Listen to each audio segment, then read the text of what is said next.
welcome to my channel. Today I'm going to talk about the cost of moving to South Korea as an EPIK teacher. So I'm going to talk about the cost to move to Korea. I was going to include the application cost as well, but it's just a lot of information and I want to do a whole separate video about the application process, so I'll include those costs in that video. But for now, I'm going to talk about the cost of moving to Korea. So the first thing that you have to pay for when you're moving to Korea is the flight, obviously. So it really depends how far in advance you know that you're coming to Korea. So it's usually going to be about 1 to 2 months for EPIK teachers.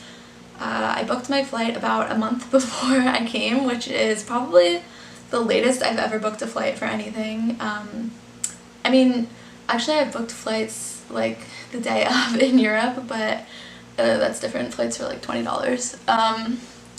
So this flight for me was one of the most expensive flights I've ever bought. It was $700 for the actual flight and then $200 extra because I paid to check an extra bag. So the flight actually included 2 bags, but I'm planning on living here for a while, so I brought a lot of my clothing and I brought a lot of stuff to save money. So my total cost for my flight was $900. That sounds like a lot of money up front, and it is, but you get reimbursed 1.3 million won for your flight, either your first month or after 6 months, depending on which location you are. So for most people, it'll be after the first month that you're here, you get a 1.3 million won reimbursement, which is around $1,100. So it's actually more than the flight, and you'll have some extra money. But for me, it's 6 months in my province, and I think also in Daejeon and Daegu. It's 6 months after your start date. So as for the visa, the Korean E2 visa, which is what the EPIK teachers will get, is $45, which I personally think is really cheap. When I studied in Italy, I was only there for 3 months and my student visa was $70. And then to get a visa to America, it's like $180, I think, just to apply. So I think $45 is pretty cheap for an international visa that is it lasts for 1 year. You have orientation for 1 week, so if you arrive in the airport the day of orientation, the bus will take you to orientation. Orientation is free accommodation and free food for a week, so you don't have to pay for any of it. I think for the whole week of orientation, I spent around 20,000 won maybe on coffee and snacks, because there's like a cafe and a little convenience store on site. But other than that, you really don't need any money, like spending money for orientation. You do need 50,000 won for your medical checkup. Every EPIK teacher has to get a medical checkup, which includes a lot. Like it's everything, like a blood test, a urine test, a chest x-ray, a vision test, literally everything you could think of to make sure that you're healthy. And then the transportation to your city is free. If you decide to come early before orientation, you'll need some money for accommodation, food, getting around. But from the moment that EPIK meets you at the airport until the moment that they drop you off in your city, you really only need around 70,000 won. And then once you get to your apartment is free. Well, it's not really free, it's included in your benefits as an EPIK teacher. So your first year that you're here, you get an apartment through your school and you live there and you don't have to pay any rent. After the first year, you can decide if you want to stay in this apartment or find your own place.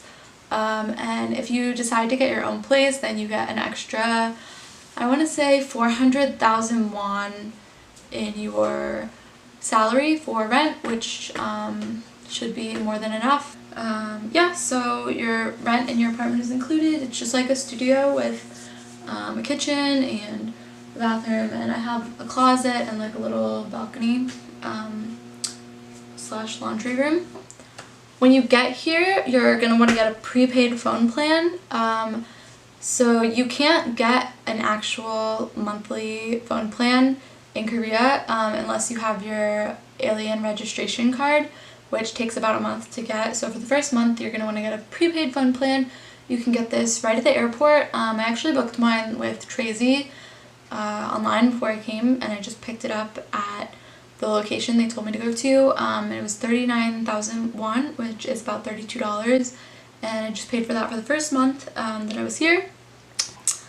Alien registration card, you have to pay for that when you first arrive in your town. It's basically like your Korean ID card as an immigrant or expat in Korea, and that costs 30,000 won or $25. So, money to survive the first month. The first day that you're here, usually your co-teacher will take you to a supermarket to get some stuff for your apartment. So ours took us to Daiso, which is like a Korean version of Five Below, but it's a lot better quality and a lot cuter and a lot cheaper. So I was able to get a lot of kitchen utensils there on my first day, and then they take you to the supermarket, which is usually near Daiso, if not in the same building, and that's where you can get like bedding, bed sheets, pillows, like groceries, I'm trying to think what else, like towels, cleaning supplies, laundry detergent, all that.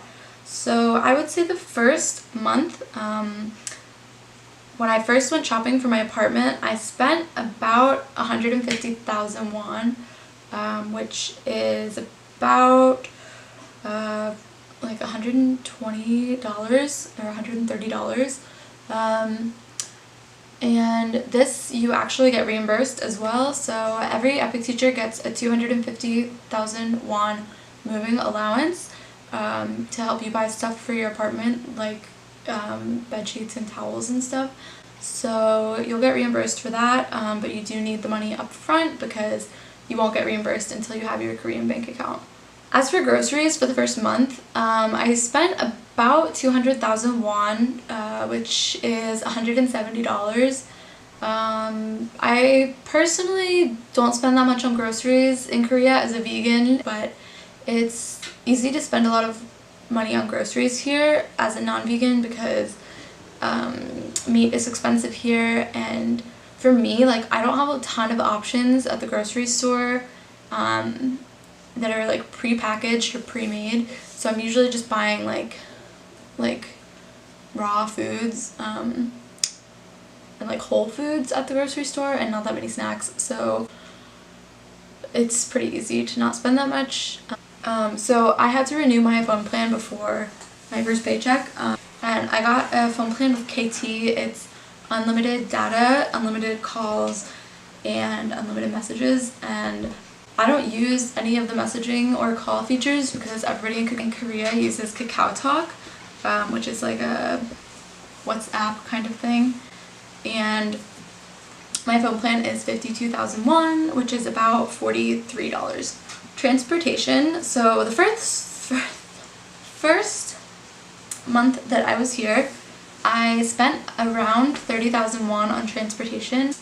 Keep in mind that the first month I was here was like Korea's main outbreak, so I wasn't really going out that much and I didn't have to go to school, and most of the times that I did go out I took a taxi, so I spent around 30,000 won on transportation for the first month. It could be more like 50 to 60,000 won if you're having to commute to school every day, but it really all just depends on the situation and how far away your school is, if you can walk or not. Usually your apartment is close to your school though.